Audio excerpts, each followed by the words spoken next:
SCP-7060. A Place of No Fortune. Object Class: Euclid.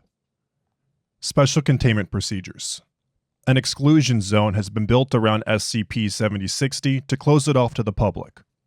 24-hour security through both posted guards and video surveillance is in full effect. For further protection purposes, any mentions of Spring Valley, Colorado, and any documents, digital or physical, are to be removed or destroyed on discovery. Additionally, testing and exploration of SCP-7060 is prohibited as of Incident 7060-B. Footnote 1. See Addendum 2. All further operations relating to SCP-7060 are to be handled by individuals working at Site-900-B on the west side of the perimeter. Footnote 2.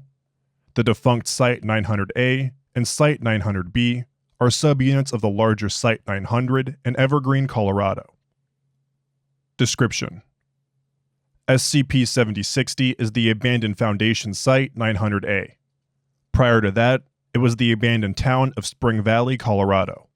Site-900-A was installed within Site-7060's active anomalous zone after a series of calamitous deaths occurred within its residence. Footnote 3. See Incident 7060-A. SCP-7060-1 is the designation for a slender figure approximately 2.4 meters in height.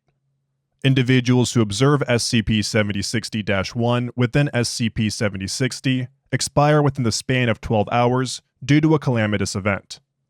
However, SCP-7060-1 has a different type of interaction with individuals who were involved with population and/or construction within SCP-7060. Spring Valley's community architect Wilbur Hudson and Foundation Site Director Jameson Scott are both examples of this unorthodox interaction occurring. Addendum 1, Case 1. Wilbur Hudson and Incident 7060-A. Spring Valley was built around the base of Mount Springsteen and expanded its residents between 1990 and 1991. Mr. Hudson spearheaded its production, starting with the neighborhoods surrounding the base of the mountain to the town centers and hiking trails near the top. When he was halfway through the town's production, Mr. Hudson decided to visit a psychiatrist. Psychiatric records showed that Mr. Hudson spoke of having a reoccurring nightmare. Below is a log with a description of said dreams. Subject is a child driving with his mother in the nighttime. Subject's mother has to use the restroom, so she parks at a nearby gas station. Subject's mother tells him that she is going to be right back and leaves subject in the car alone. Subject waits for what seems like hours. Then, subject hears a tapping on the window to his left. Subject looks over. There is a tall, thin humanoid figure with prickly gray hair and luminescent yellow eyes peering through the car door window. Footnote 4. This is assumed to be representation of SCP-7060-1. Subject asks the figure where his mother is. Instead of responding, the figure's head vibrates and lets out a droning howl. Subject wakes up. Spring Valley's neighborhood construction was finished on December 4th, 1991. It was during this period of time where Mr. Hudson isolated himself in his house and refused to answer anyone who contacted him through phone or mail. On December 8th, 1991, an event designated Incident 7060-A occurred. Around 5,000 people within the town's residents suffered calamitous fatalities within the span of 12 hours. The full list of casualties can be found in the Incident 7060-A casualty reference sheet, but include: Maxwell family succumbed to an avalanche on the west side of Mount Springsteen. See photo number 2 in SCP-7060 file. Jason Wallace, 59 male, found on Magpie Road, face down in asphalt with motorcycle approximately 3 miles behind. Mandible found halfway between the gums and torn skin still attached. The Mudson family found laced in between the telephone pole lines in the town center. Observation of injuries conclude that limbs were severed through forceful stretching. The family's Jeep Liberty was found approximately 4 miles away from the location of the casualties. Jill Hayden, 40, female, found on Gerrymander Hiking Trail. Lacerations and bite marks appear to come from an Ursus americanus, black bear. Left arm and head found approximately 0.9 miles away with ligaments still attached. Due to the irregular amount of catastrophic and seemingly random deaths occurring in Spring Valley, the area was suspected of anomalous activity. Mobile Task Force Epsilon 6, Village Idiots, were deployed in Spring Valley soon after the incident occurred. A massive relocation and amnestication effort was put into effect for all surviving citizens. Mr. Hudson's house was one of the many residences Mobile Task Force Epsilon 6 stormed during their search and rescue mission. They found him in his bedroom with multiple cuts and abrasions in his neck, stomach, forearms, thighs, and calves. He held a kitchen knife in his right hand. Despite suffering blood loss that would regularly be fatal, Mr. Hudson remained alive. The following log is an interview that occurred post-discovery. Date: December 8th, 1991. Interviewer: Agent Marcus Rhodes. Interviewee: Wilbur Hudson. Begin log. Rhodes: So, what in the absolute hell happened here? Mr. Hudson: I tried to escape it. The thing in my head.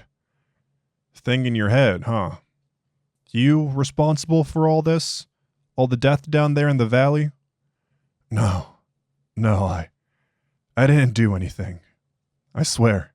Just get me out of this place. Let me go somewhere where I can just die. Well, why can't you just die here? You got all the work done, it seems. It won't. Mr. Hudson vomits all over himself. He then wipes his face and continues. It won't let me. It wants me to live so I can suffer. It's been haunting my mind, my dreams. I think it just really wants me to leave.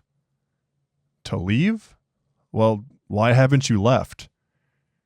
I think it was just like a psychological thing. Like a manifestation of some sort of anxiety about my work.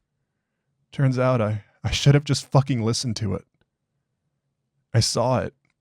That gray-hairy bastard right in front of me before all that shit happened down there. It was just staring down at me. I don't know what I did to upset it, but it seemed like it was frowning. God, just get me out of here. Rhodes looks down and sighs. After a few seconds, he takes out his walkie-talkie. Bravo, I want you to get command to lock down the entirety of Spring Valley and begin investigations immediately. Over. End log. Mr. Hudson was evacuated via air support out of Spring Valley. Once he left its perimeter, he expired due to his various injuries. Addendum 2.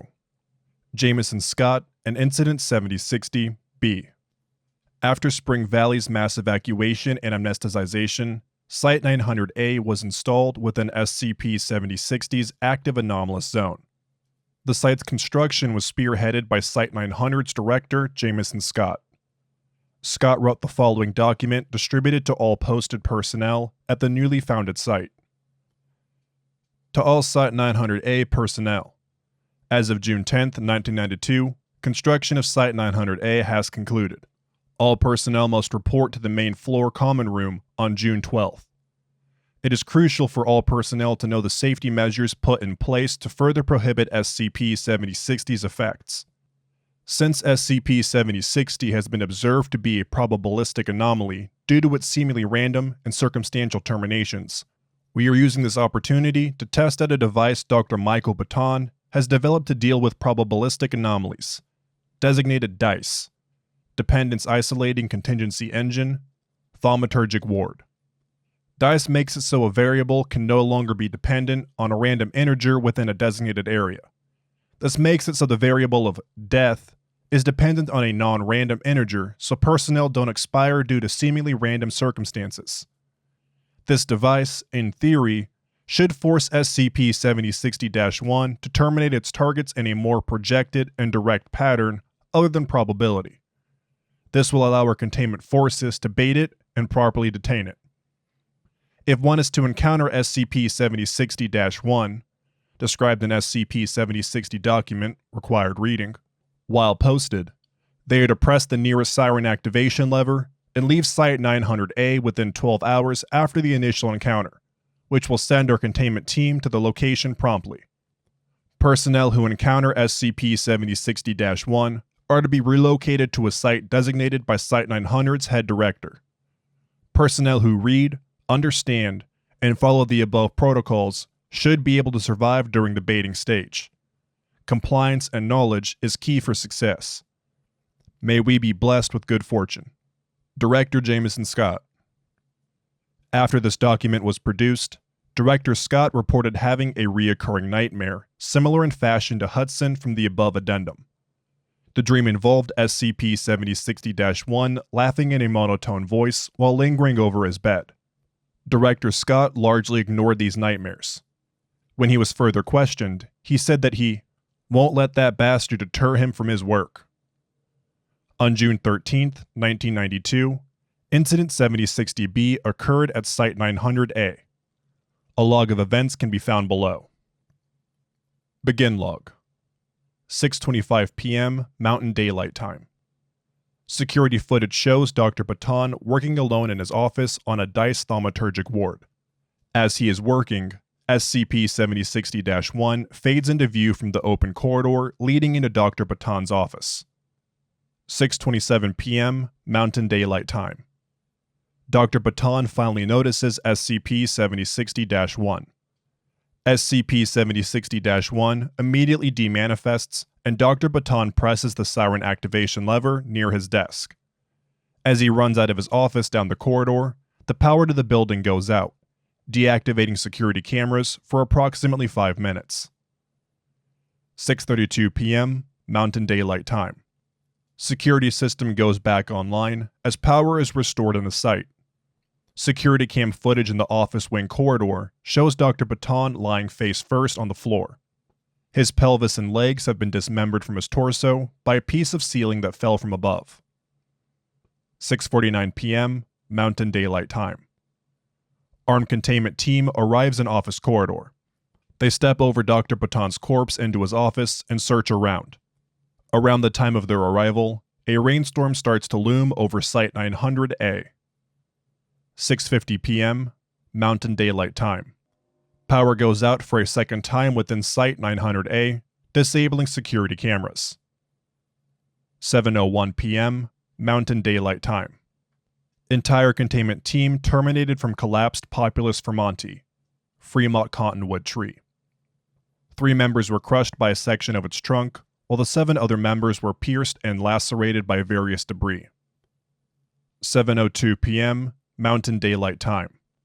SCP-7060-1 materializes over the corpses of the containment team, staring directly at the camera.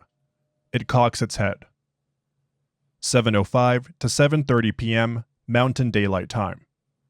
Multiple calamitous deaths occur across the entire site due to various disasters originating from the storm. 8:06 p.m. Mountain Daylight Time. Security footage outside of the site shows SCP-7060-1 standing idle in front of the largely destroyed site facing the camera. It unhinges its jaw up and down without emitting any noise. The security footage then cuts out. End log. The following is a documented distributed to the leading directors team at Site 900, written by Director Scott. To Site Command. My team and I have drastically miscalculated the nature of SCP-7060. I, as the lead director of this project, am solely responsible for the travesty that occurred on the 13th of June. SCP-7060-1's attacks are not probabilistic as me and my team hypothesized. They are cold, calculated, and are a means to drive us out of its territory. All the procedures I put in place, including DICE, were useless. Incident 7060-A laid the groundwork for their creation, as me and the team thought it gave us a clear idea of how the anomaly worked. We were gravely mistaken. Now I know why it was laughing at me. It knew that none of us could prevent the inevitable. I learned over the past 24 hours that there are some anomalies in this world that are not to be tampered with, and are to be left alone without question. This is a lesson that I will unfortunately forget. I'm going to resign my title as director. I will go through the proper amnesticization process and return home to my family. I don't want to remember the travesty I caused due to this failure of my containment attempt. My last order of business is to restrict any testing or exploration of SCP-7060. Just leave it alone. Don't make the same mistakes I did. Godspeed to the entirety of Site-900. Director Jameson Scott. Note: Director Scott has not left SCP-7060 since the distribution of this letter.